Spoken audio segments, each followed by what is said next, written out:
First Sabbath series. Discover the stories. Explore the legacy. Be part of the conversation. Your hosts, Dana C. Edmond, Rebecca Jackson, and Gerson Pancorbo. This month, we will talk with Dr. Brown about Oakwood University. First Sabbath series.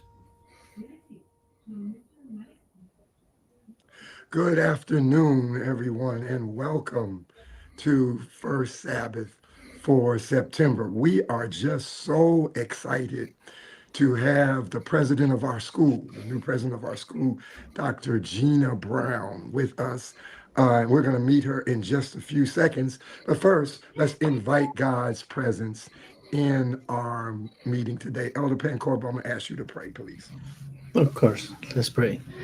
Heavenly Father, thank you so much for this day, for the opportunity of being here. Thank you for this beautiful Sabbath that we can enjoy. Thank you for the opportunity of talk with Dr. Brown and about Oakwood University.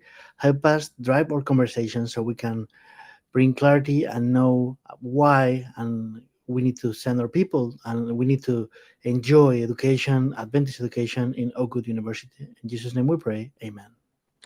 Amen. We are, as I said earlier, we are privileged to have the president of our school. If you have been with First Sabbath, and I think this is probably our 5th year doing it, if you have been a part of First Sabbath, you know that there are certain interviews that we do on a yearly basis. We talk to the regional presidents on a yearly basis. We talk to the regional conference superintendents on a yearly basis. And we talk to the president of Oakwood on a yearly basis. And so we are happy to have, for the very first time, but hopefully not the last time, the newly elected president of our school, Dr. Gina S. Brown. And let's bring Dr. Brown on. Dr. Brown, welcome. Thank you. Good afternoon, everyone. I'm so happy to be here. We are so honored that you would take time. I know your time is precious, and so giving us this time is a privilege, and we're very grateful. Let's get started by asking you to tell us a little bit about yourself. I'm going to ask you 3 questions. Sure. Okay, here's the first one. Tell us about your family pre-children, your siblings, where you were born, that kind of thing. All right. So family pre-children. And first of all, Dr. Mann, thank you so much for your having me on the program. I count it an honor and a privilege to be here on First Sabbath, and particularly to be here after 65 days of being in the office as president. Thank you so much for allowing me to be a part of this process and for allowing me to talk so that the community can get to know me and hopefully I can get to know the community. My family pre-children, pre-marriage. I grew up in Norfolk, Virginia. I have 4 siblings, 1 sister and 3 brothers. The order is brother, sister, myself, and 1 brother. And when I was about 12 or 13, we moved from Norfolk to Suffolk, but continued to go to church in Norfolk at the Campusella Heights SDA Church, which is where I was married and which I still consider my home and family church. My siblings and I are still very close. Both my parents are deceased, but my siblings and I are still very close. We communicate on text pretty much almost daily, with the exception of 1. He doesn't text too much, but we have monthly calls and we talk to each other even before our parents died. As they were aging, we would have monthly calls about the parents, and then we continued to do that. And even after the parents died, and they died about 9 years apart, even after they died, we continued those calls and text messages and all of that. So we still keep in touch very closely. 2 of my siblings live in Norfolk, still live there. 1 lives in North Carolina. Well, actually, the other 2 live in North Carolina because 1 just moved to North Carolina. So 2 in Virginia and 2 in Norfolk. And of course, I'm now here in Huntsville. Okay, I went to school with a Renee Spivey. That is my sister. Okay, that's what I thought. Okay. That is my older sister who I love dearly and my only sister. And she came to Oakwood before me. And that's one of the reasons I didn't come freshman year, because everybody knew her. And I was like, I'm not coming to Oakwood with everybody, with her being there all those years and all of that. But I ended up transferring after my freshman year at La Sierra to Oakwood, and never regretted it and never looked back. Okay, I tell my children that I actually had a life before them. Um, but let's talk about your family in terms of your children. Tell us, do you Sure. have So children? I have two wonderful children. My son, Bronson Brown III, is the oldest, and he is a nurse, which I'm very proud about. He lives in Northern California with his wife, Natalie Williams Brown, both Oakwoodites, both nurses, and she's an open heart nurse. And they both live in Northern California together, no children. And then I have a daughter who's actually an Oakwoodite as well, Blair Elaine. Her married name is Marley, and Blair's an attorney for a Fortune 100 company in North Carolina. And her husband, who's Adventist but did not go to Oakwood, we tease him about that all the time. His name is Dr. Andrew Marley. He's an epidemiologist. And then they gave me the gift of a wonderful grandson, Anderson, who actually just turned 4 and is the actual love of my life. All right, you sound like Mrs. Edmond in terms of being absolutely pitiful when it comes to grandchildren. So are you pitiful, Dr. Brown? I am so pitiful. I am so pitiful. If during the inauguration he said, Gigi, come and get me, I may have to leave the stage and go pick him up and bring him up. He's such a sweetie pie. And I will share one family secret. Every time I go to their house, he gets to sleep with me every Friday night. So his treat is to sleep in the bed with Gigi. And so I don't get rest on any Friday night that I'm in Charlotte, North Carolina, or on vacation. He tries to do that as well. But that is my Anderson, and I'm his Gigi, and we are bonded at the hip. Understood. Okay. Lastly, tell us about your education. Education. So I went to public school all of my life. When I was in 3rd grade, my mother tried to put us in Adventist school, and she had 5 children.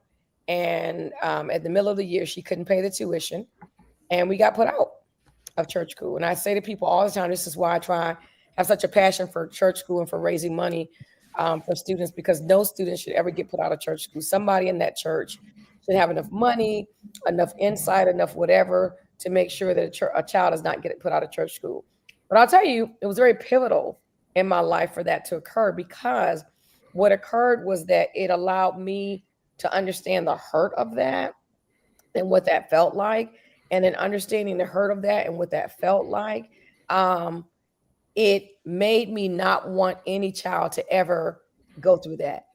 And so when I was in high school, I tried to get into Pine Forge. My mother had gone to Pine Forge. She was a 4-year graduate, and she loved Pine Forge, but she didn't have any money to send us. I would write letters to the president at that time and write letters to the principal, and nobody would respond to me telling them how I wanted to go to school. And I would mention some people from our church who were as poor as we were, but they went to Pine Forge and they worked all summer and they paid for it and they made it through. But I don't think it was the Lord's will for me to go to Pine Forge during that season. And I have to talk about why in a few, but I didn't get any sponsorship and didn't get to attend Pine Forge. And so by the time it was time for me to go to college, I had such a hunger for Adventist education that I only applied to Adventist schools. I applied to 7 Adventist colleges and I got into all 7. But I chose Loma Linda for 2 reasons. One, my sister was already at Oakwood. Number 2, Loma Linda La Sierra was offering me more scholarship money than anybody. And so I went to the money. I went where the money went. I had a very high GPA coming out of high school. And so because of that, they chose me and they gave me a lot of money. And so I went to California. And I loved my year at La Sierra. It was great. I had some friends that are still my friends to this day from there. Had a good experience there that year. I understand why the Lord allowed that and used that, because years later, I worked at Loma Linda at the School of Nursing. Had I not have been a student at La Sierra, God always puts things in place. Had I not have been a student at La Sierra, I would have been very tentative about taking the job and working in California. But because I knew what it was like, I had lived there for a year, it was much easier for me to accept that position at Loma Linda and to work there for the 4.5 years that I did, which was a great experience and actually gave me some of the things that I needed to use for Oakwood. So everything God puts in place. The thing about Pine Forge, and I said, talking about later, had I gone to Pine Forge, it may not have made me want to go to an Adventist college. And so the Lord used me not being able to go to Pine Forge and getting put out of school younger to propel me to only want to go to an Adventist college. So I went to La Sierra my first year, transferred the second year to Oakwood because I said, okay, it's time to go. Wanted to have that experience, and got to Oakwood, and my sister was her senior year at that point, and I absolutely loved Oakwood. It was just phenomenal. The friends that I have, my closest friends are still with me from Oakwood, roommates, and all of that are still my closest friends to this day. And did a double major in nursing and biology, finished the nursing first, and then stayed the next year and finished a degree in biology because my thought process was to actually go to medical school. And so I knew my parents were poor. They weren't going to be able to pay for it. And so if I did the biology for medical school, did the nursing in order to make money for medical school, be a win-win. So I started out as an mental health nurse, and then joined ICU and got to be an ICU nurse and loved it. Absolutely loved it, and said, why be a doctor when you can be a nurse and not have any more debt? And so I went to when I graduated from Oakwood, I immediately went to the DC area because I was going to do some coursework at Howard, which I actually did to prepare for medical school, but I actually got a job working in mental health first. And a person which you might know, whose name was H.P. Sterling, was the administrator of a place called Chestnut Lodge. It was a very private mental health institution. And this is the Adventist, as they would say, the Adventist connection again. A person by the name of Yvonne Wagner, who was one of my church family members, talked to HP and said, hey, she's a new graduate from Oakwood. Do you want to try her out? HP hired me and actually worked for Chestnut Lodge for him for 3 years. And then because nursing, I wasn't married and having kids at that point, I then signed up to be an ICU nurse and took that training at the same time. So I worked as a mental health nurse and an ICU nurse at the same time with that diversification of those pieces. And so subsequently got married, did a master's degree at Central Michigan University. Great experience there. I was working in ICU that entire time that I was actually doing that. And then from there, I actually became a nurse recruiter, where I recruited nurses and started learning that skill. God gave me that skill so that I would know later how to recruit students. It all rolls together. And so then from there, I actually decided to go back to school and do a Ph.D. in nursing so that I would have the educational background. In doing that, he sent me to George Mason University, which I had to drive to 3 to 4 times a week. And one of the things that God taught me there was, I said to him, I don't want to go into any more debt. I have debt from Oakwood. I have debt from a master's. I don't want to go into any debt doing a Ph.D. And I talked to the Lord about it. And he said, call unto me and I will show you great and mighty things, which thou knowest not. Jeremiah 33:3. And so in going through that experience, I just told the Lord, I don't want to do any student loans. And the Lord funded my entire education of my PhD, but he did it in faith building increments. So he funded the first year completely, no issue. The second year, he funded the first semester. Then he funded the second semester. Then the third year, because now I'm ingrained in it, he funded, I went to class late, nothing was funded. And I said, I'm not taking any student loans. I had 2 children in church school at that time, and just said, I'm not going to take any student loans. I remember returning my tithe and offering and putting it on top of the microwave, and I was cleaning the house for Friday. And I said, Lord, I don't know what to do about this, but I went to class and they said, Gina Brown? And I said, yes. And they said, is there anybody here? There's only 7 of us that are in the PhD program that does not, whose name we did not call. I raised my hand. I said, Gina Brown. And they said, you're not on the list to be registered. I said, I'll be on it next week. No idea how I was going to be on it next week. No idea what was going to happen, but I just knew I had talked to God about it and he was going to work it out. And so as I had taken my tithe and put it on top of the microwave, and I'm sweeping the floor in the kitchen, and it's like the Lord had told me the night before, call the general conference. And when you call the general conference, I want you to ask for this. He'd give me a dream. And in the dream, I had a big publisher's clearinghouse check. And that happened to me twice in life. And I'll tell you about that one later. So he said, call the general conference and show me on the publisher's clearinghouse check the amount that I needed for tuition in order to get registered. And he said, ask about this and this and this. And so the next day I called and I told him what my name was. And I was looking for money for funding for a graduate student in nursing, blah, blah, blah. And they connected me through a series of offices. When I finally got to the last office, I told them what I wanted. And they said, well, we do have a scholarship fund for Adventists who are going back to school for higher education. And they told me to fill out the application. They faxed it to me. I filled it out. And the amount that they gave me was enough to clear that semester. And it was the amount on the publisher's clearinghouse check.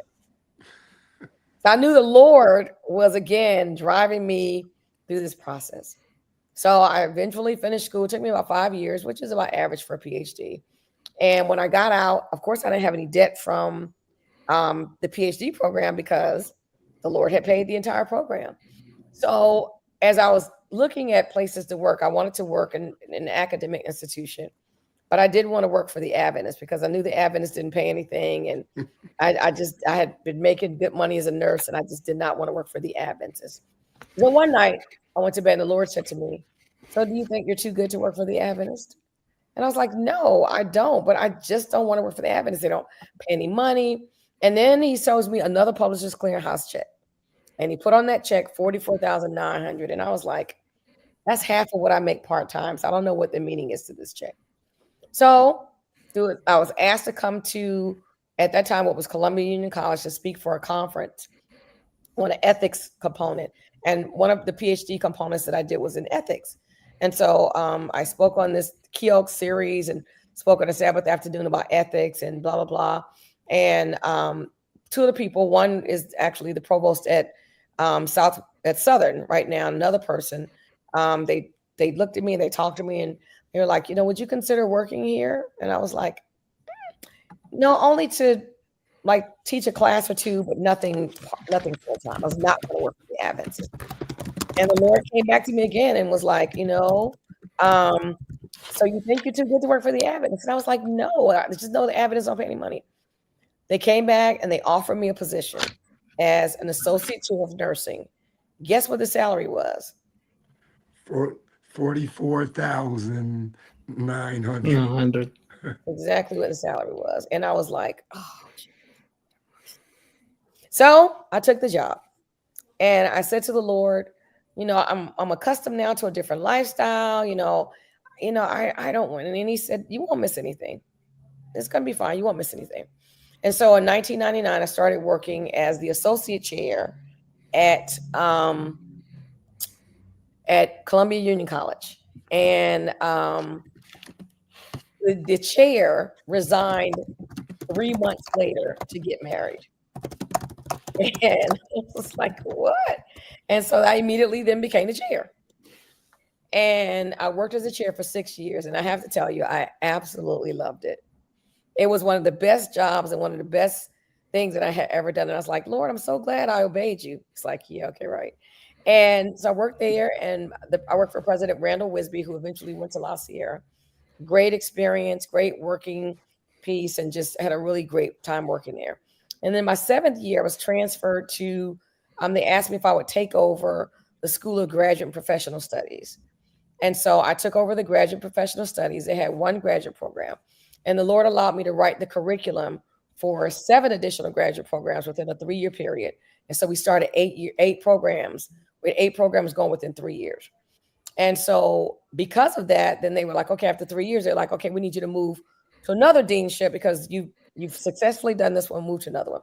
So they then had me move to the Dean for Health Professions and to start the process for the university, for the college to become a university. So I did all the curriculum for that. And that's when it went from Columbia Union College to Washington Adventist University.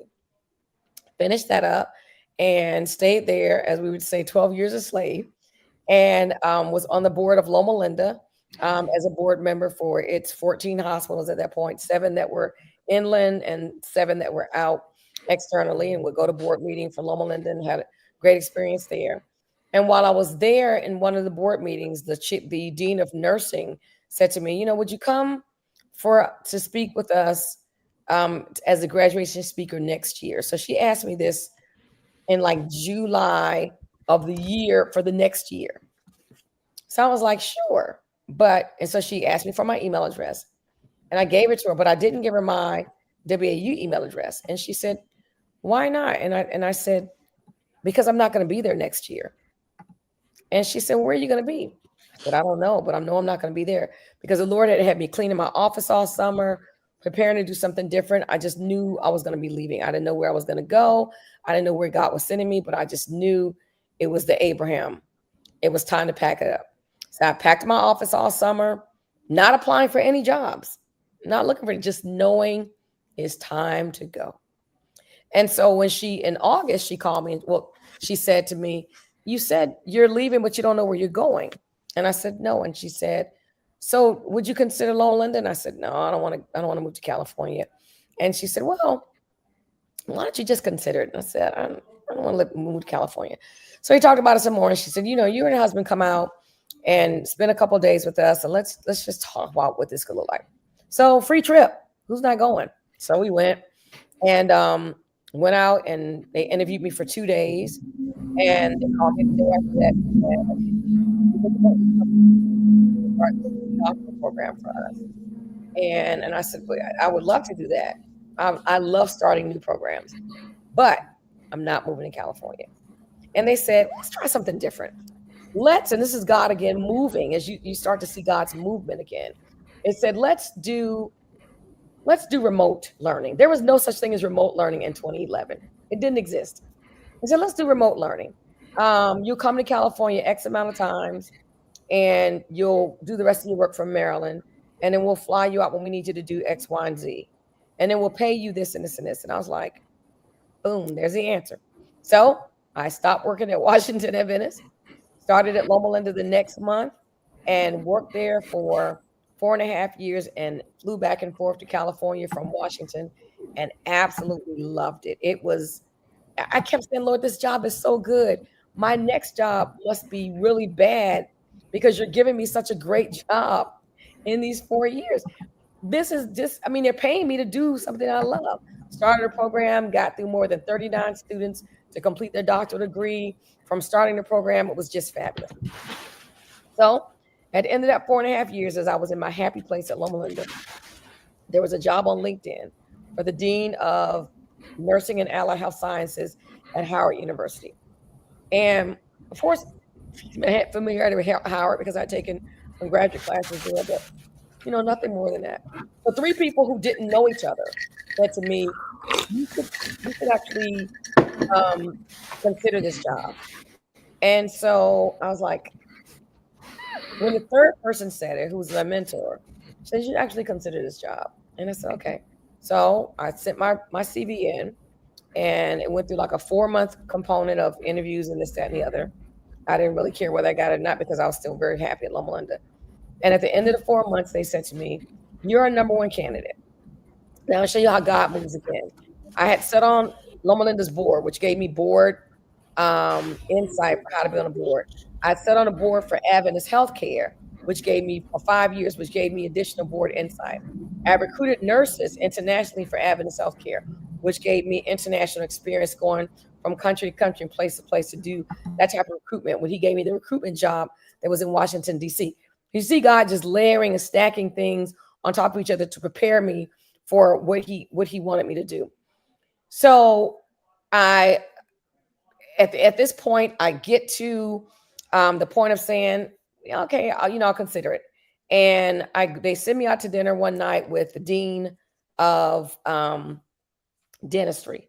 And he says, we only need you to work one Saturday night. One Saturday a year. That's it. And I was like, no, I don't work any Saturdays. And it's like, no, it's for graduation. And you need to work. When we went out to dinner, and I gave him a whole Bible study on the Sabbath. And and after he was like, okay, fine.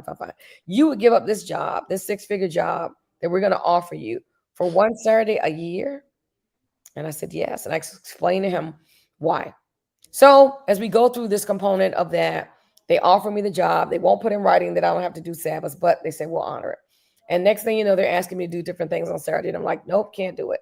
And so there was no issue until the next fall, the next summer, when they were going to do graduation, and Barack Obama was speaking as a speaker. And I've always wanted to meet Barack Obama, but didn't go to graduation. And so then my president called me in and said, what's the deal on the Sabbath? Tell me about it. But anyway, stayed there. The experiences that I had at Loma Linda for that 4.5 years prepared me for Howard. And then being at Howard for the last 10 years prepared me for Oakwood. And so at the end of that 10-year period of being at Howard and being happy to be at Howard and just all of those components, I felt that the needs that Oakwood had at this time were the needs and things that God had trained me to do from all of the different jobs and the different experiences. God had trained me to do these things because of what's actually there. Wow. Thank you, Dr. Brown. While serving as the Dean of the School of Nursing at Howard, we've seen that the enrollment during your tenure more than doubled. True? True. So how did you achieve that, and how you can transfer that to Oakwood? So it was God, definitely God. But I started to look at where the programs were, where the strengths and weaknesses were in the programs, made every program do a SWOT analysis, and then worked on the weaknesses for those programs.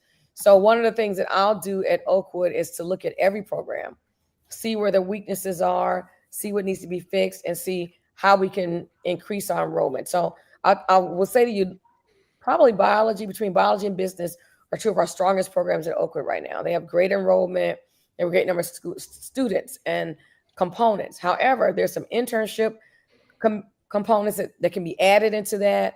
There's some other work components that can be added into that. So we'll strengthen the strong ones so they can carry the ones that are not as strong. When I look at nursing at Oakwood, in addition to that, there's some strengths that they need to have because nursing could be one of your largest and strongest programs at any institution. So we'll work on where those strengths and weaknesses are in order to build those. So those factors, once we work the provost and the academic leadership to talk to them about how to make those changes, how to actually take the program up, how to actually become U.S. News and World Report programs where those things make a difference. All of that are pieces that really make a difference. Thank you. We're going to ask you in a little while about some challenges and controversy that you have had during your 65 days at Oakwood. But let's work the opposite side of the street first. Please tell us about some of the good things that are already happening at Oakwood. Well, today we announced in church that we were able to raise within 60 days over $500,000. Congratulations. Wow. That's the Lord. That's nothing but the Lord. There is no pixie dust that I sprinkled on anything. I prayed, the congregation and the people in the world answered, and God blessed us. And we believe that God will continue to bless us. If we could do that in 60 days to try to help with tuitions, certainly we can do some other things to make a difference. So that would be one of the strengths that we've had. Another one would be to meet our enrollment target, which we were very concerned about. I wasn't here when they recruited for enrollment. Once I came in and we started trying to put things in place, we were able to kind of work on that and figure out where we were. And so we've been able to work on that to make sure that we make our enrollment target and to make the difference in those numbers. And that, again, has been a complete team effort from everybody at Oakwood in terms of where we are. Another piece that we've had in terms of a victory would be really trying to make sure that the students who did cleared it at 80%. And that's a big deal because some years Oakwood has had the enrollment, but the students didn't clear at 80%, which means they would hire higher leftover balances and they wouldn't be able to meet those. We still have students now who have higher leftover balances that they have not been able to meet. So our thing was to make sure that we cleared every student at 80% so that as they move through the process, they only have the 20% left in order to make sure that they get through school. So I would say those are three of the major components that God has given us. I would say another is being able to try to go to student fairs and different student components. So I've been able to try to attend student sports games. I try to eat in the cafeteria, if not 5 days a week, probably 4. I sit with the students. I talk to the students. I try to build relationship with the students. We just had our first town hall last Tuesday night with the USM and the students we had in there. And so really trying to make a difference in terms of where we are and what we're trying to do, all those things, trying to build relationships with them and the community as a whole are the things that I would say in the first 65 days have made a difference. Okay, we need to mention, and I forgot to do this at the beginning, if there are questions from the audience, we would be happy to receive them. We already got one. So let me ask you about online school, and is that an option going forward? We have a robust online program. And this is one of the things that we have to do at Oakwood, and that is to really make sure that people know what we have. That program is called LEAP, LEAP. And the LEAP program is for anybody who has not completed their undergraduate degree. It's a wonderful program in that some of it's asynchronous in that they do the work on their own. Some of it's in actual classrooms, but it's all 100% online. And they graduate with a Oakwood degree. And then we have 4 graduate programs, our Masters of Divinity. Well, it's actually a master's in religious art component. We have social work, and I'll tell you what the other 2 are in a minute. And those are all online as well. MPH, our MPH program, those are all online as well. So Oakwood has a product, some great products that nobody seems to know about. And we're going to do our best to push those out so that people will know about our wonderful products and what it is we actually offer. Okay, Elder Pancorbo asked you about the things you're excited about. I get to be the bad guy. All right. And asked you about the controversies and the challenges. You ready? I am ready. Okay. I'm gonna ask you about 3 things. Okay. Number 1, your no jewelry policy, which ironically we have in our office. Okay. And I remember the drama the first time I had to enforce it. So I feel you. Okay, so talk to us about the no jewelry policy. What is it? Why did you decide to have it? Talk to us about that. All right. So first of all, it's not my policy. It's a policy that's been at Oakwood in the handbooks and from time eternal for 129 years. It's the same policy. It used to be enforced, and for whatever reason, because of the pressure points and things that were there, it was no longer enforced. And so as I was praying about this job, there were some specific things that God gave to me that I needed to do in order to come in. And one was to clean up the finances of the institution. 2 was to make sure that students felt that they were a priority. The 3rd one was to make sure that faculty and staff understood their role as being a priority. The 4th one was to reinstitute biblical values of the Seventh-day Adventist Church. And the 5th one was to include in that reinstatement of those Sabbath worship and our dress and our modesty dress, our dress and modesty. So I find it ironic that people at an Adventist school don't understand why we want them to go to church and why we want them to not wear jewelry. I find that very ironic. It's just amazing to me that I just finished talking to a group of students saying to them, if we're a faith-based institution and we are a Seventh-day Adventist institution, I'm confused on why this becomes an issue. This is who we are. And if you don't like the standards, maybe this is not who you should be. But these are the standards of the church. I didn't make them for Oakwood. I didn't make them for the North American Division. I didn't make them for anybody. I simply said, I'm going to follow what it is that we have as a church.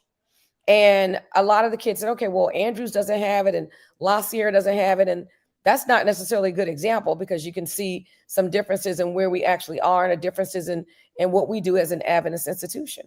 So it really, I guess for me, I'm behooved at the fact that we have to explain to our constituency why we do what it is we do.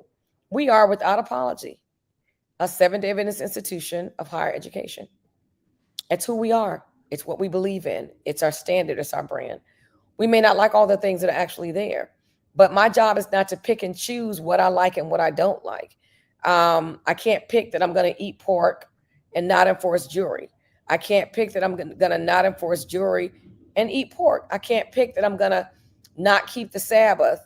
I'm going to use Sunday for Sabbath, but I'm going to use Tuesday for my worship day. These are not arbitrary things that have just come up.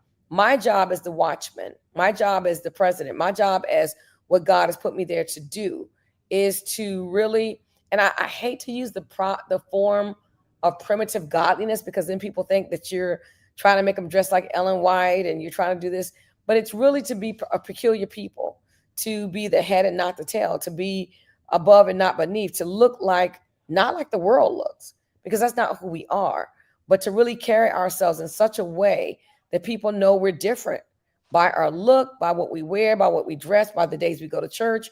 We are to stand for the standards of the Adventist Church and what we believe in with that. And so for that, I make no apology. It's just that people are going to have to really get used to what it is that we're supposed to be doing as an Adventist institution. We need to either change our life or change our name. If we're not going to be an Adventist institution, not be one. But we can't pick and choose what we want to do and what we don't want to do. We can't pick and choose that we're going to keep the Sabbath, but we're going to eat pork. These are the standards of our church. It's who we are and it's what we do. Okay, here's question number 2, and you actually referenced it already, but I'll ask a specific question. You closed the dormitories From 11 to 1. From 11 to 1. Okay, so there has been on Facebook, as one of my predecessors in South Central used to say, weeping and gnashing of teeth over closing the, we're making students go to church, blah, blah, blah. Okay. You're asking all the right questions today, and I'm so happy we're having this conversation. So first of all, we are closing the residence halls from 11 to 1. We are a Seventh-day Adventist institution of higher learning. Our residents, RAs want to go to church. Our deans want to go to church. And we're not making our students go to church. We simply close the residence hall. We give them options on closing the residence halls. I'll give you an example today. The residence hall is closed from 11 to 1. The students have to depart unless they're sick. If they're sick, they need to simply let their RA know and their dean know, and they will work out coverage for somebody to be in the residence hall with them. Now, you may say to me, what if a student fakes sick for 15 weeks? Because that's how many weeks it is in a semester. That is between them and God. But woe unto you if you fake sick 15 weeks in a row because you didn't want to go to church, because it's going to be between you and God. God never forces himself on any of us. So if a person wants to lie and say, I'm sick 15 weeks in a row, they're going to stay in the residence hall 15 weeks in a row. The only way they can stay in the residence hall is sickness. And if the weather is severely bad. So if the weather's bad in the wintertime, we're not going to close the residence halls from 11 to 1. We'll watch church on TV or whatever. Now, what can they do from 11 to 1? Well, we have some students who actually go to work from 11 to 1. That's what they choose to do. They would have chosen to do that whether they were in the residence hall or not. We have some students who choose to go to church. We have some students who choose to go to Madison Mission, First Church, Oakwood, Mount Calvary. They go wherever. We have some students who choose to go for a nature walk for 2 hours. We have some students who choose to go sit in a park in Huntsville for 2 hours. We have some students that choose to go to Blake Center, where we've opened up a cafe style place where they can sit around, lay around, listen to their devices. They may want to watch their own home church service on their devices. I pay for that. I pay for that coverage, and I pay for them to have food from the 11 to 1 time period to give them an option of not wanting to do traditional worship. And we have a chaperone there. We have security that comes through so that if they don't want to go to traditional church, they don't have to. But we urge them to go to church. We don't press them to go to church. We don't mark them off if they don't go to church, but they must leave the residence hall unless they're ill from 11 to 1. So hopefully that gives more clarity on us not making them go to church, but having them to get out of themselves, commune with God, commune with nature, go for a walk, go for a hike. If they want to go for a ride, whatever, if they want to walk around. We had, I think, one or two students, I think it was one, who decided that she was going to show us, and she was going to lay on a picnic bench for the 2 hours outside the residence hall. And she told everybody that she was laying on the bench because she was put outside of her dorm and she had nowhere to go, which is simply not true. We have places for them to go. They can go to Blake. They even get food when they go there. Today, it was, I think, tangerines, tangelos, apples, other fruit, snack bars, juice and water, quiet music playing. It's devotion for them to sit and to think. There are about 35 students there today. And there was also a great number of students who turned out to Oakwood Church today. So we offer the option. And there's students who, I talked to 3 students that were leaving campus to go somewhere else. I said, where are you guys going? Are you going to eat? They said, yes, among that, but we're going to do a few other things first. So we're not making students go to church. Well, we are closing the residence halls to try to impress upon them the importance of having a relationship with Jesus the Christ and to understand who we are as an Adventist institution and to understand our thought process as an Adventist institution. Okay, thank you. That was pretty clear. Now, from the frying pan into the fire. Okay. What can you tell us about the finances of your school? So we made our budget as of June 30th. We're in the black for the first time in a number of years. There was a number of cost-cutting measures in the North American division. The regional conferences, as you well know, gave some significant funding to Oakwood in order for us to get to the next level. Bills of $9 million. Today we had 2,000. Okay, Dr. Brown, we are having some technical issues right as we were talking about money. That may that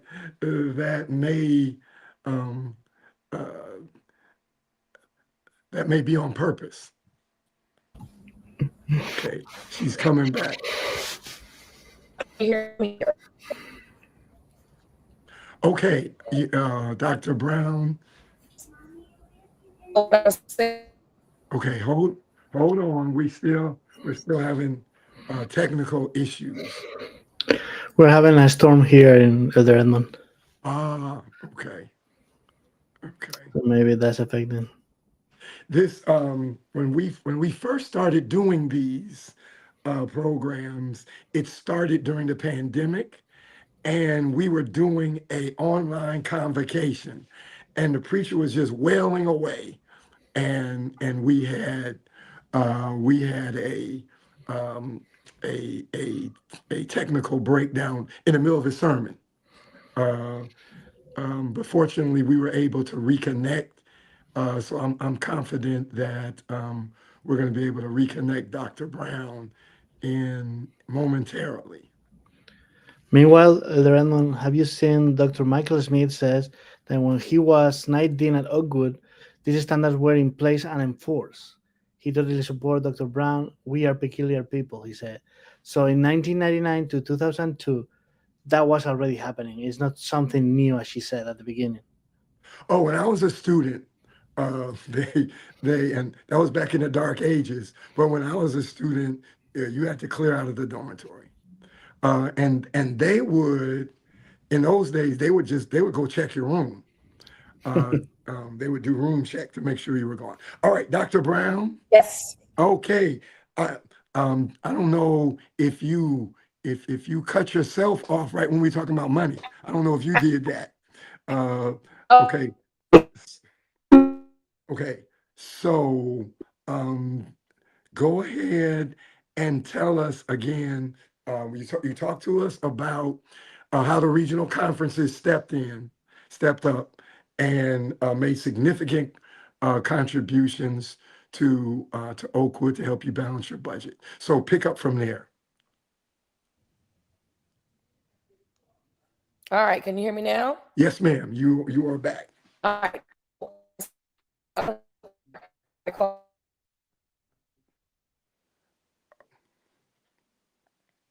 Oh, we lost you How about again. now?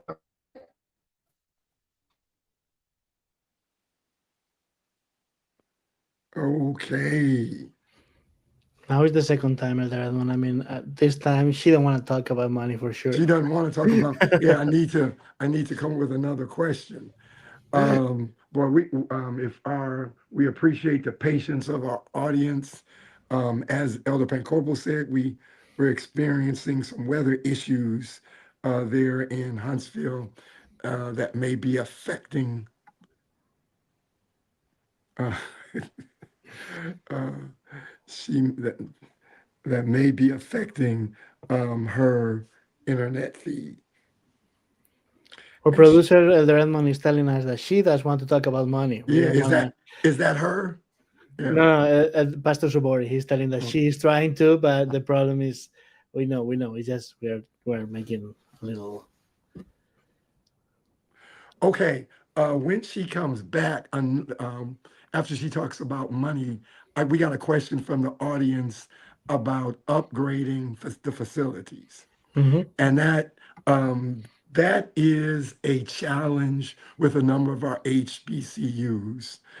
So I'm anxious to hear about how um, she plans to address the facilities and upgrade the dorms and the classrooms. So hopefully we will be able to get her back.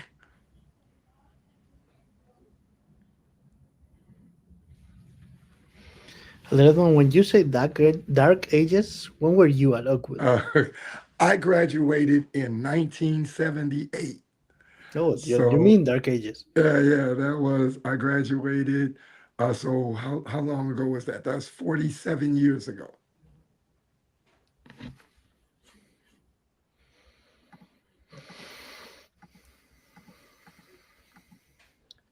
Now it looks like she's back. All right, Okay. let's try this money thing one more time because it's really good news. So I'm Okay. the enemy that's trying to cut us off. So Okay. I said last year, as of July 1st, when we went through the finances and things going forward from our predecessor over to where we actually are now, the North American division, in addition to the regional conferences, really jumped in to assist us to try to get our books in black. And so last year, the debt that was on the books was $1.9 million. And that was last year at the end of the fiscal year before they cleared everything out. Once we received additional funding and did some additional things, our predecessor and the others, as of yesterday, we had $22,000 in unpaid bills. Last year was $1.9 million in unpaid bills. So that's a huge difference from 1.9 million to 22,000 in terms of where we are. So definitely looking much better. As I said today, when I was talking and making the announcements, we have 600 new donors who have never given to Oakwood before. And this time of year, we're at 3 times the amount of where people would actually be giving money for Oakwood in terms of where we are and what we're doing. So we're doing so much better. We had a meeting with the bank yesterday to talk about where we are. They're very pleased that where we are and next steps. We're literally in an audit process right now as we speak.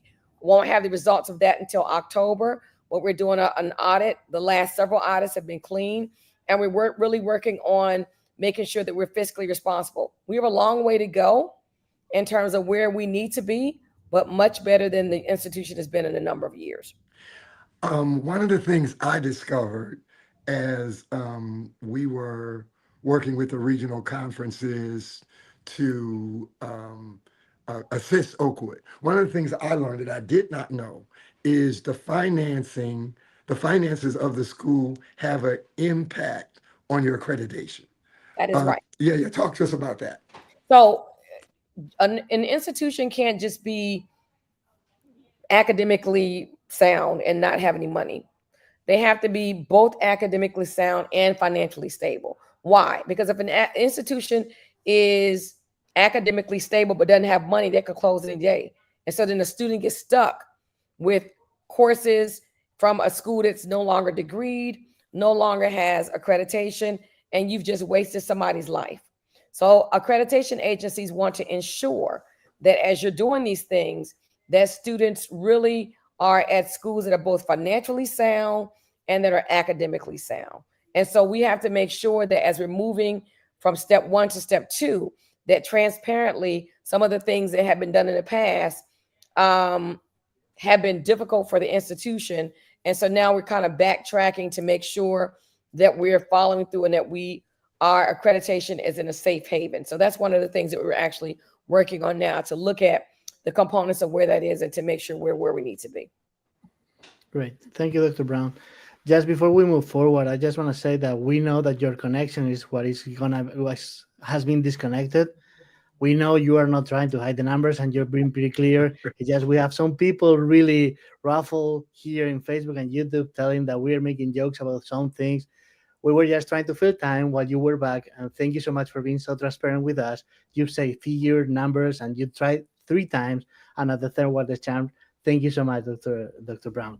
Certainly. Now about enrollment, what it is so far this year, and does it meet your budgetary needs, or there's something there off? So our enrollment budgetary needs, normally our budget is at what's called an FTE. That's a full-time equivalent of 1,100. And we exceeded that number. And I'm not giving out the final number because I've not talked to our board chair yet. And so I won't be giving that number out until after we talk and discuss what those numbers look like. But we're in a good position, and where we definitely need to be at this point. So in looking at that, the budget is set on a specific number of full-time equivalent students. And so we've met and exceeded that number. And so that allows us to work with some of the components of where we are and what we need to do. Okay, two questions. One of which came from the audience. How are you addressing the need to upgrade your facilities? Let me tell you, it is one of the most major things that is needed at the institution. And I will give a major shout out to Mr. Irving Raphael and his team. I think when he came to Oakwood 9 or 10 years ago, he had probably 15 people that were there. And now I think there's 5 of them.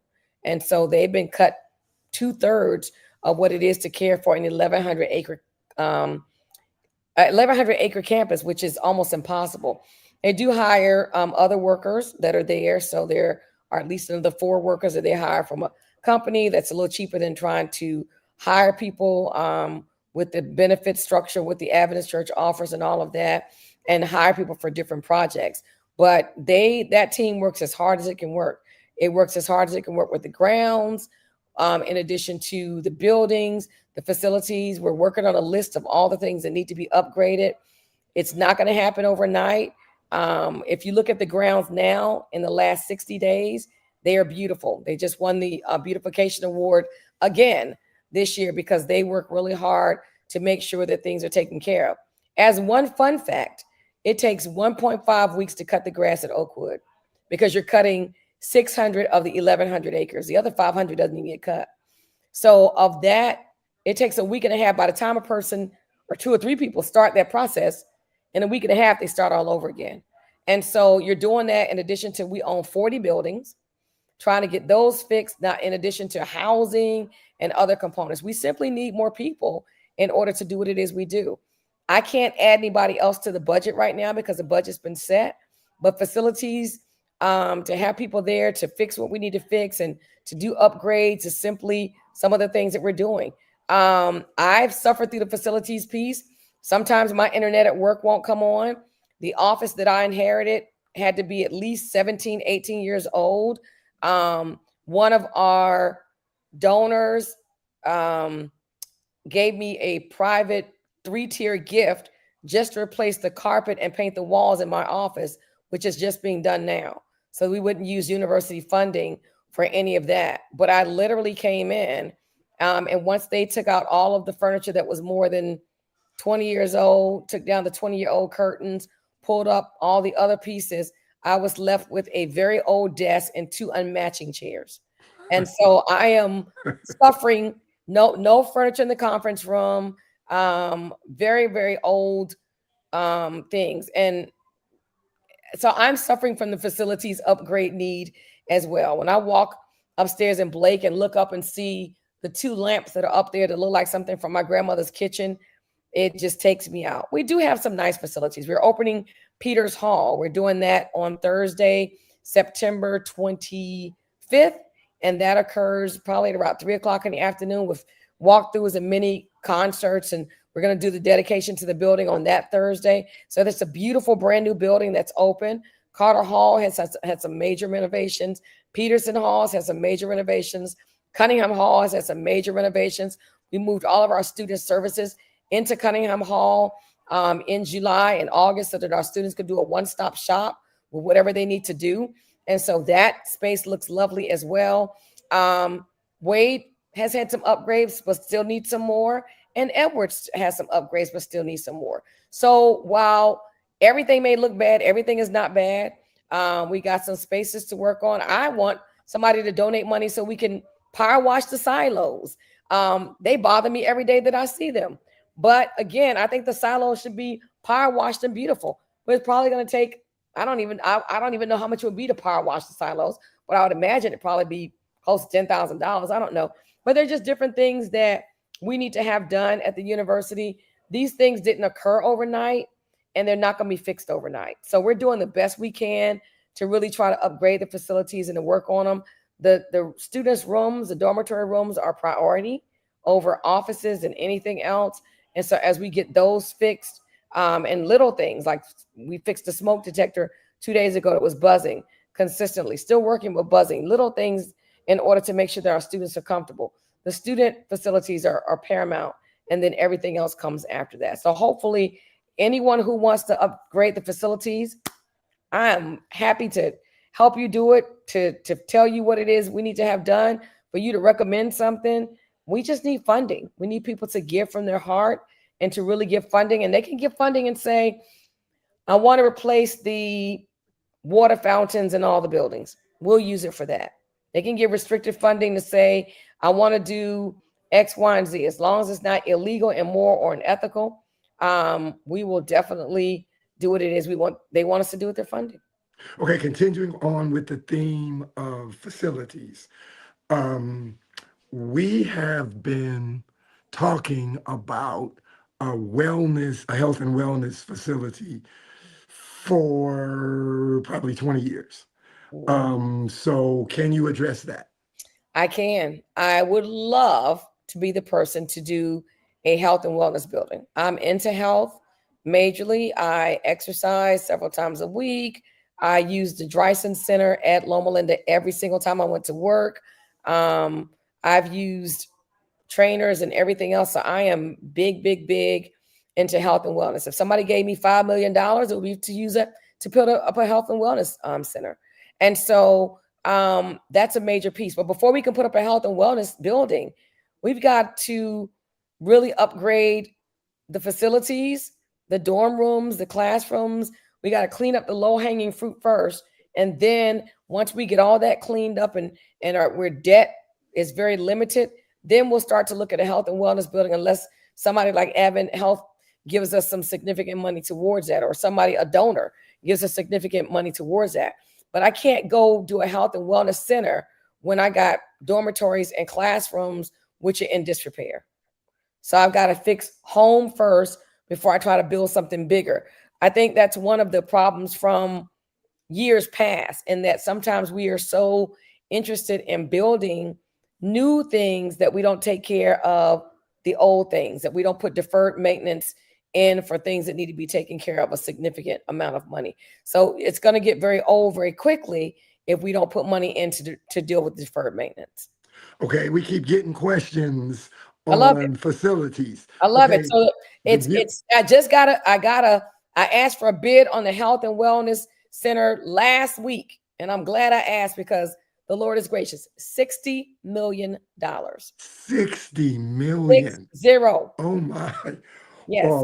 I do have a number, and it is $60 million for us to do that. Now, that's brand new with all the bells and whistles in it. It would be probably back where we have the natatorium and the MAC and all that, because all that would be inclusive on the back end of the campus, would be a state-of-the-art center.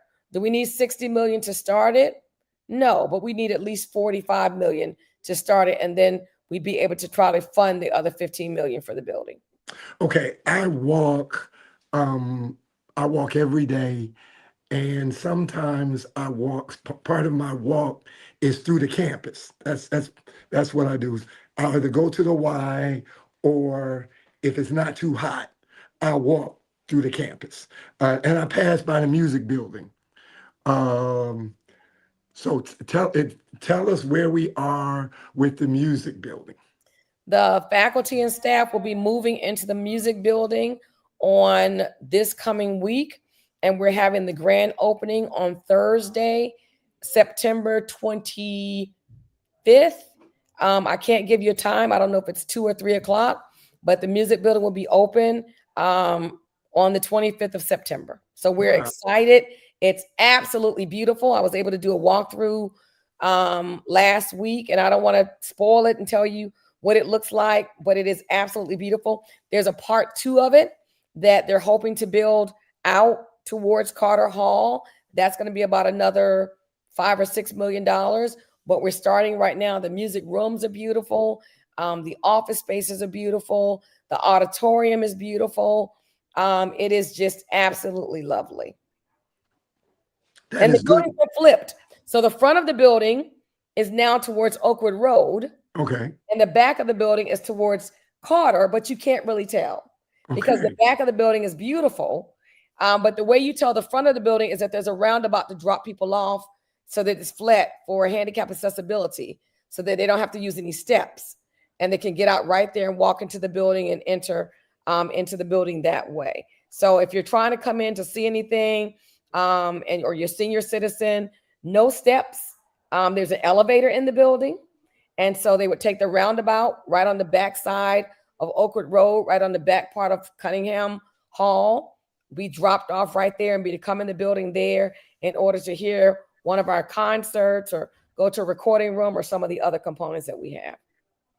Okay, let's talk about the beginning, the process that led to you becoming the president of Oakwood.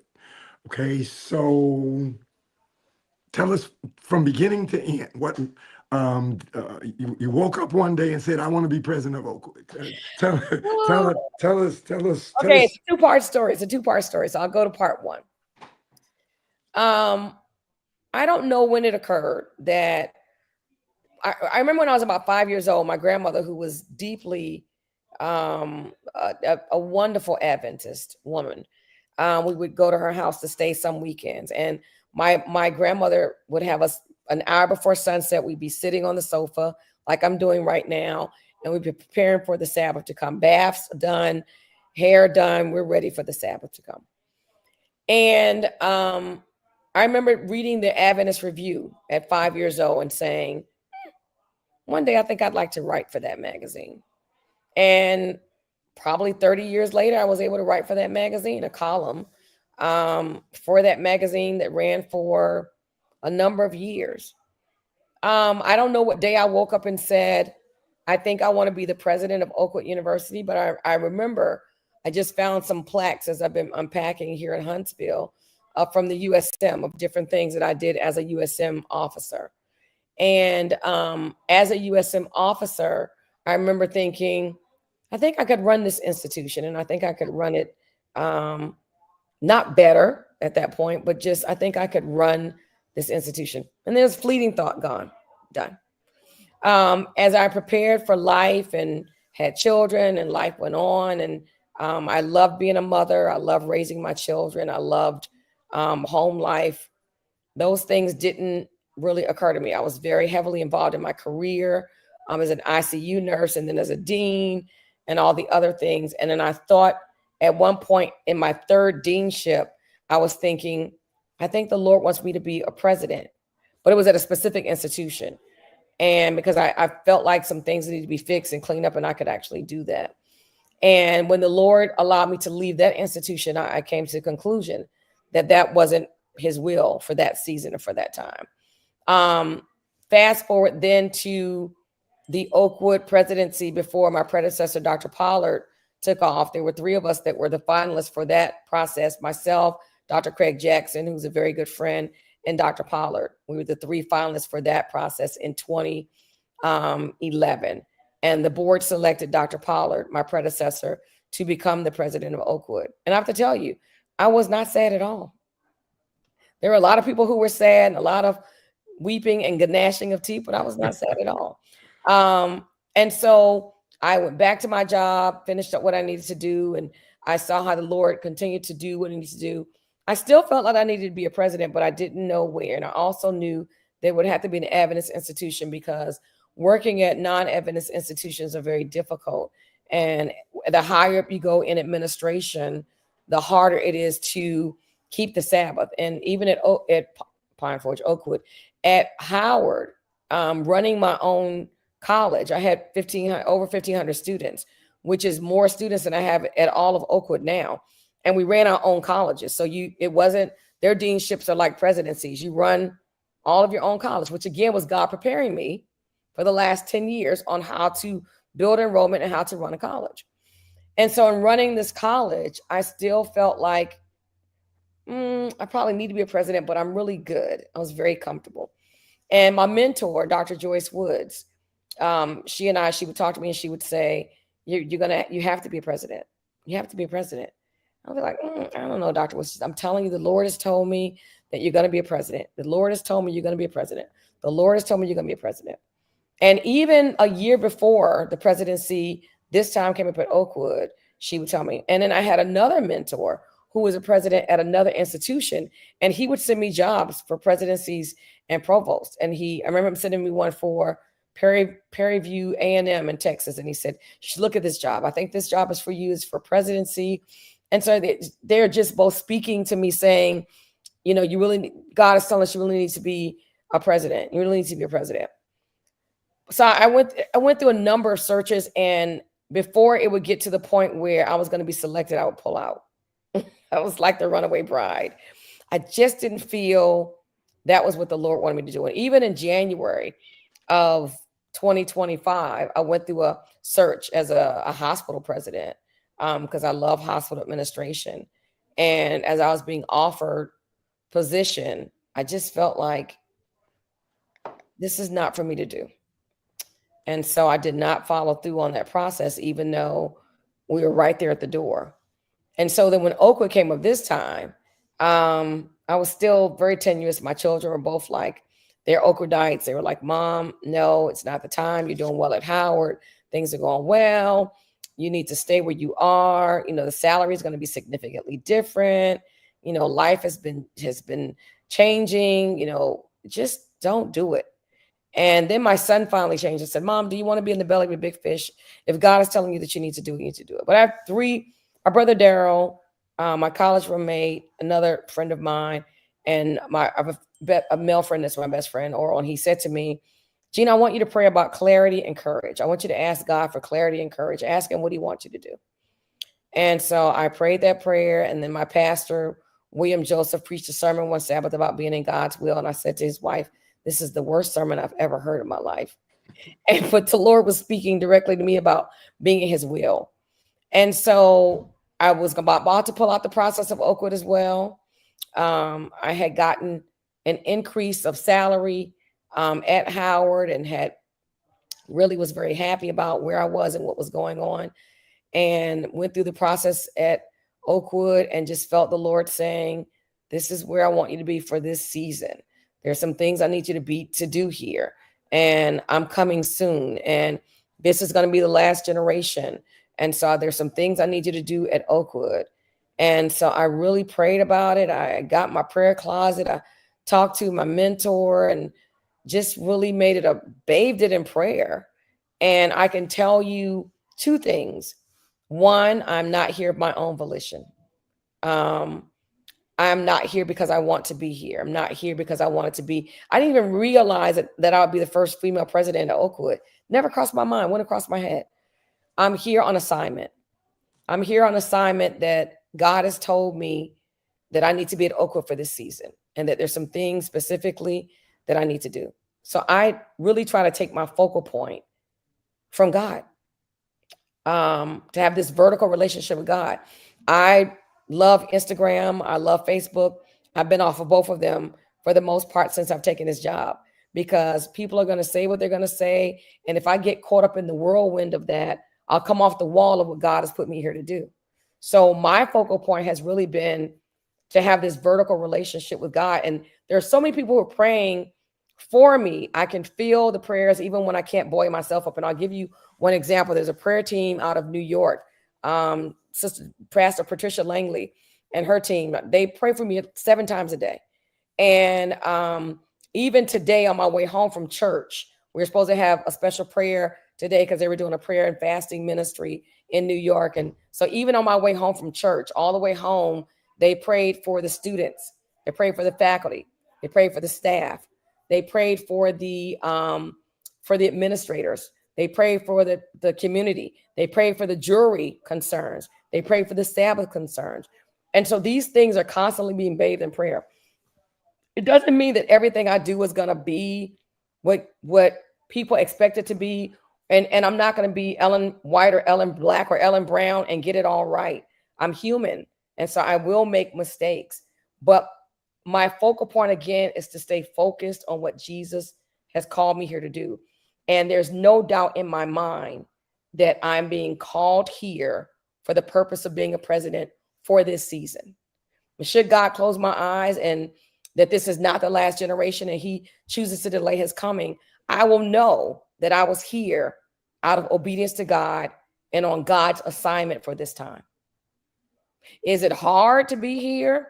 Yes. My kids, everything I did in DC, I love, my friends are in DC. My job was in DC. My home was in DC. It's a very different vibe here in Huntsville. I'm glad I went to school here so that I would understand the vibe. I know how to find Stanley's and Slotskis, and I eat in the cafeteria every week.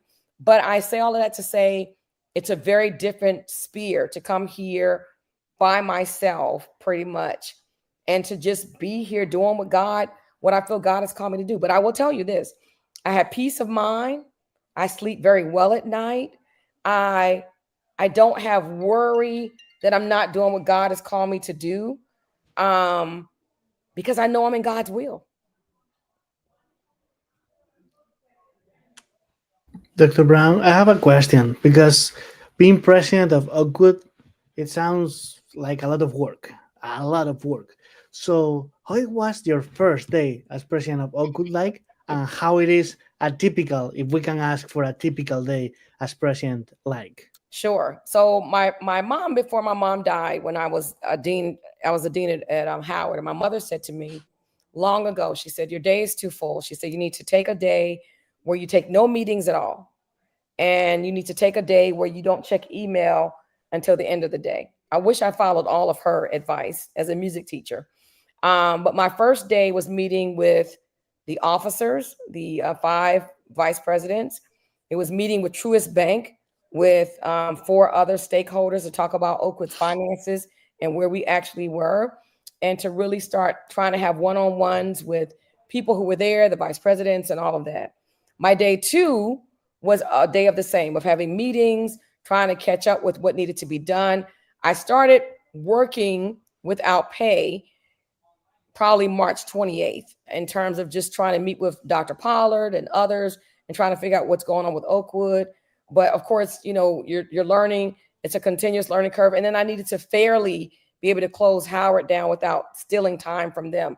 So really being able to work through all of those processes. My third day on the job was flying to General Conference. So that, and then from General Conference, I came back a few days early from General Conference so I could come back to the office, because my next day I needed to be at the Southern Union Leadership Retreat. And so then I spent a week there, and then I came back a little early. Then I needed, so it's constant meetings, constantly trying to find out what's going on, working with the accreditation, trying to find out all the pieces that are there. And there are lots of things I still don't know. There are lots of things that I still have not been given information on. So I'm driving not completely blind, but with a lot of deficits of things that I still need to find out about. And again, it's been 65 days. Maybe Sabbath, maybe it's day 66, I don't know.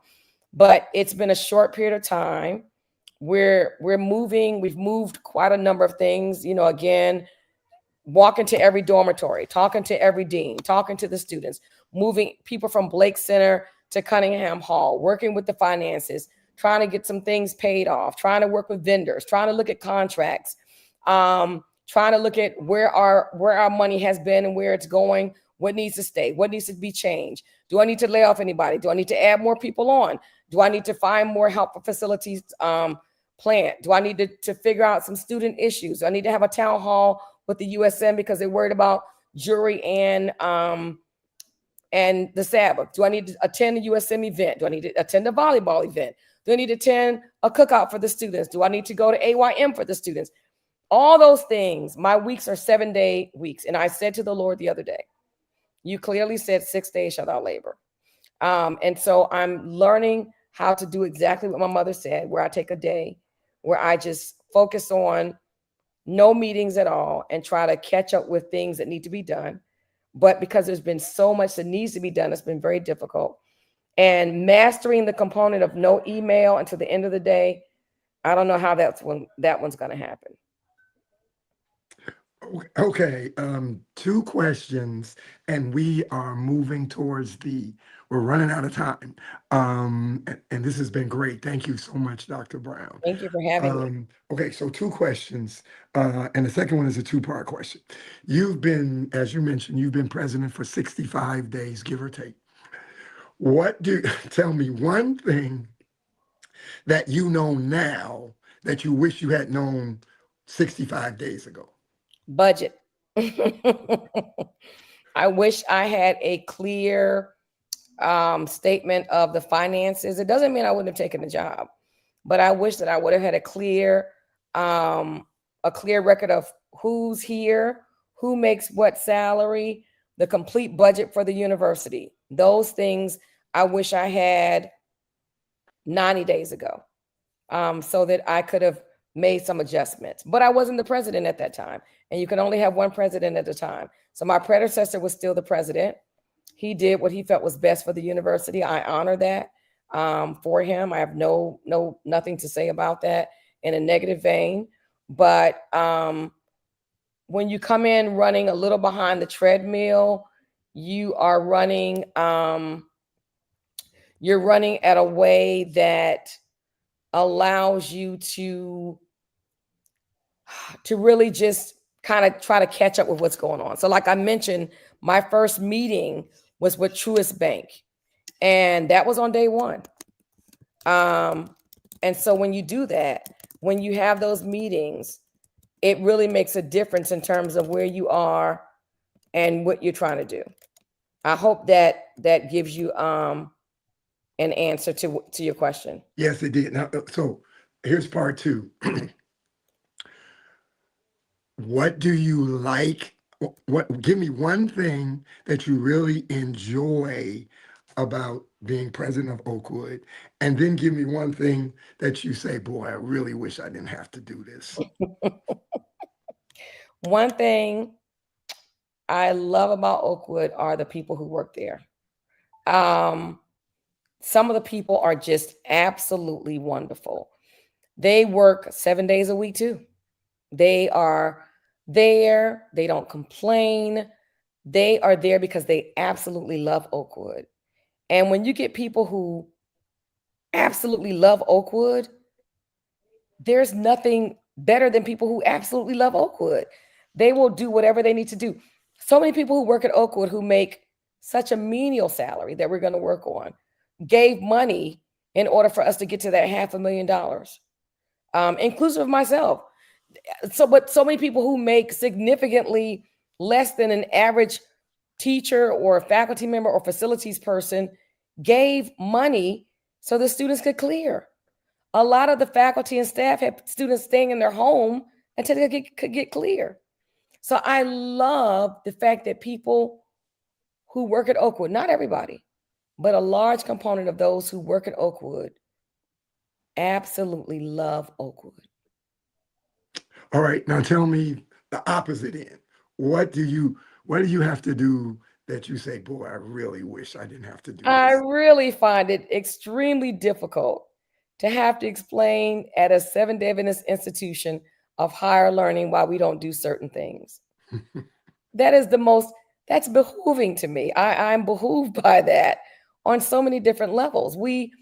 This is who we are. And it's like, did no one explain to you where you were coming? It's like sending a friend of mine went to Pine Forge and she sends her daughter to a Catholic school. She's no longer Adventist, but she grew up Adventist and all her mother's still Adventist. And she said to me, Gina, I don't understand these Adventists. She said, my daughter goes to a Catholic school. We're not Catholic. We don't even like the rules. But we knew when we came to this school, there are certain things. She's got to go to mass whether she wants to go or not. There's certain things she can't wear whether she wants to wear them or not. There's standards that we have here because these are the rules. We don't like the rules, but these are the rules.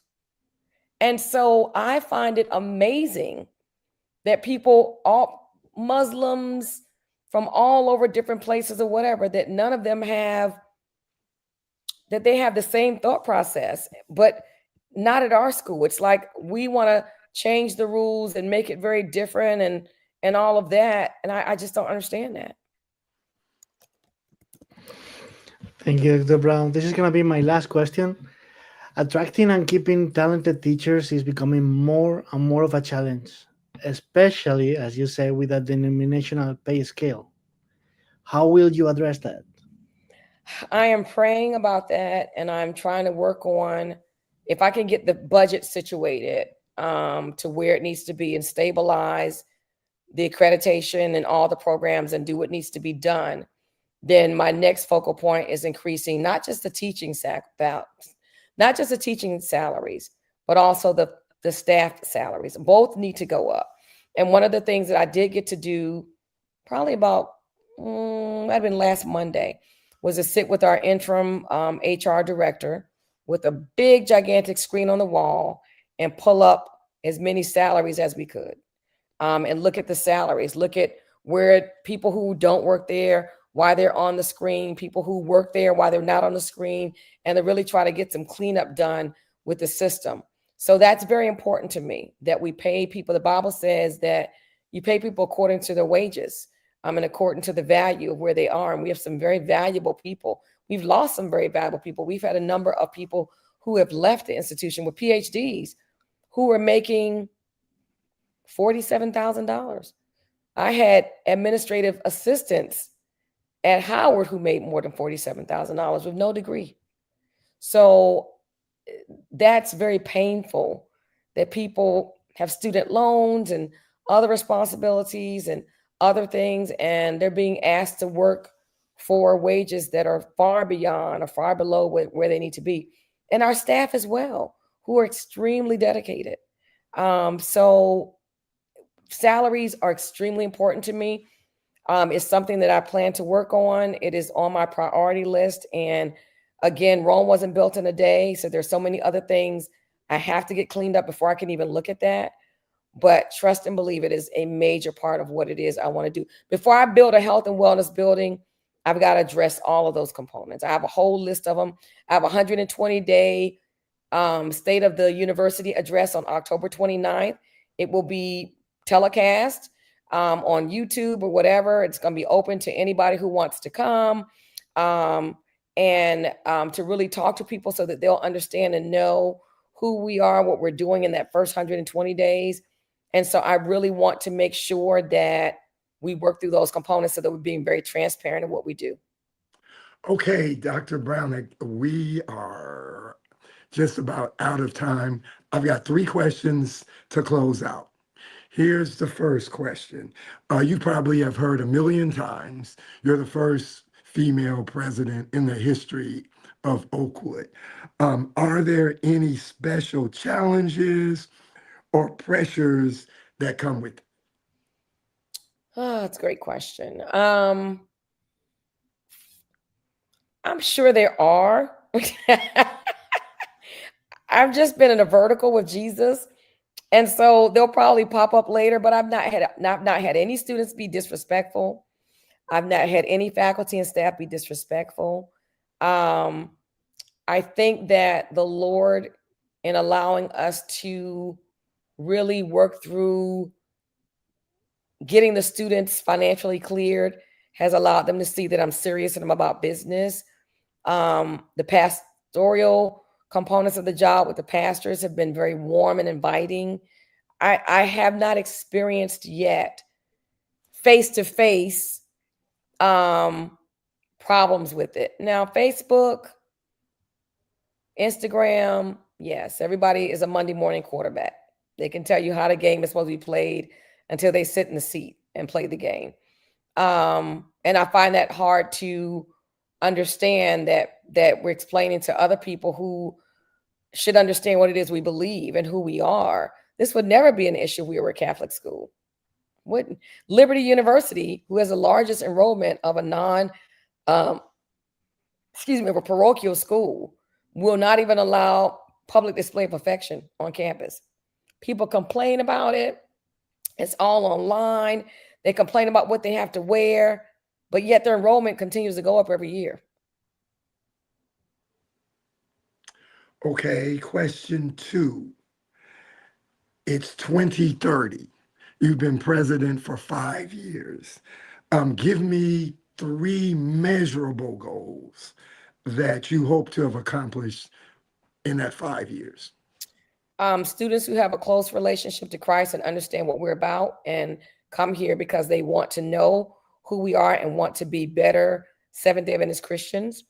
The second one, fiscal responsibility in terms of having a completely, not just balanced budget, but an increase in our enrollment, in our books being in the black, and us having an increased salary for our faculty and staff, and our tuition not continuing to go up, but being at a way where anybody can afford it and to have scholarships and money and finances for that, and to clean up our campus facilities in a way where people come on campus and every building is in pristine shape.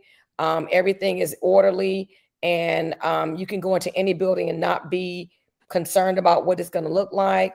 And this is all in the same number 2. So, and making sure that we power wash those silos so that everything you see at Oakwood is responsible. And the third one would be, if I had to put up one building, it would be to have a health and wellness center that has the field that the kids can come into and do basketball and swim and do everything else, but the community can use as a Y, where they would come in and where we would have a dressing center where you could do certain things there, and just really have a beautiful health and wellness center where we sustain our mission of something like Wildwood or UG Pines or whatever, where we have the message and we proclaim the message and we put it out there. Last question. Let's pretend, and it's going to take some serious pretending, but let's pretend I had $5 million to give to Oakwood. Tell me 3 things you would do with that. 5 million as of today, right? Not 5 years from now. No, today. 5 million as of today. I'd go through and I'd probably clear senior balances of anybody who needs to graduate that's going to need help. So I would pocket some of it away to make sure that our seniors can graduate. All of our seniors can graduate in May. So I put away whatever that needs to happen for that. I was going to say I would tithe it, believe it or not, because I believe that God is an honest God. If you give too much, he'll give it back. I would look to see if there are any immediate needs of things that need to be taken care of. So let's say if there's some mold somewhere or something that needs to be taken care of. And then I may take $1 million of it, even if it was only $1,000 per person, and give a bump to our faculty and staff. Dr. Brown, thank you so much. This has been so enlightening and interesting. And thank you so much for sharing your time today. There have been a number of people, I think you saw it on the screen, saying we're with you, we're praying for you. Amen. And that certainly goes for the people in our office. So thank you so much for being with us, and may the Lord bless you as you continue to lead our school. Thank you for having me, Pastor Emmons, and thank you so much, Pastor Pacheco. I appreciate both of you and appreciate our audience being there. I would ask you guys, please pray for Oakwood. Pray for Oakwood. Pray that God would give me the leadership that I need, and pray for our school. All right. God bless and good night. All right, Elder Pancorbo. Quite a discussion. And we appreciate Dr. Brown, and we will continue to pray for us. Okay, what's going to happen next month? Next month at October 4th, we're seeing new faces. If you go to our building, you'll see that downstairs we have a wall with the pictures of the presidents, and some of them have been changing, and some of them are going to continue changing during the next month. So some vice president has changed already. So next month we're going to talk with these new faces inside our regional conferences, October 4th at always 4:30 p.m. Central Time, 5:30 Eastern Time. Very good. We look forward to that. All right. Thank you, Elder Pancorbo. Miss Jackson is ill today, and we want to wish God's healing on her. We missed her today. So if you, let me say to our audience, if you join later, you might find it useful to go back to the beginning of the program and to hear everything that Dr. Brown has said about the various issues that she is confronting and the state of our school. So we want to encourage you to do that. Pray for us, Dr. Elder Pancorbo, to close. Of course. Heavenly Father, thank you so much for this conversation. Thank you so much for your school, for Oakwood, and thank you so much for the 12th president, Dr. Gina Brown. Please help her, and please help all the faculty of the school and all the people that are sending the students and everything that is around this school to lift your name and to prepare people so we can go home with you as soon as possible. In Jesus' name we pray. Amen. A great conversation with our president. We thank those of you who've joined us. And for Elder Pancorbo, I'm Elder Edmond. Thank you very much for being with us, and good night.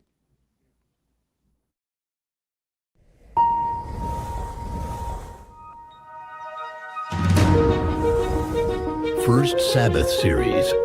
Discover the stories. Explore the legacy.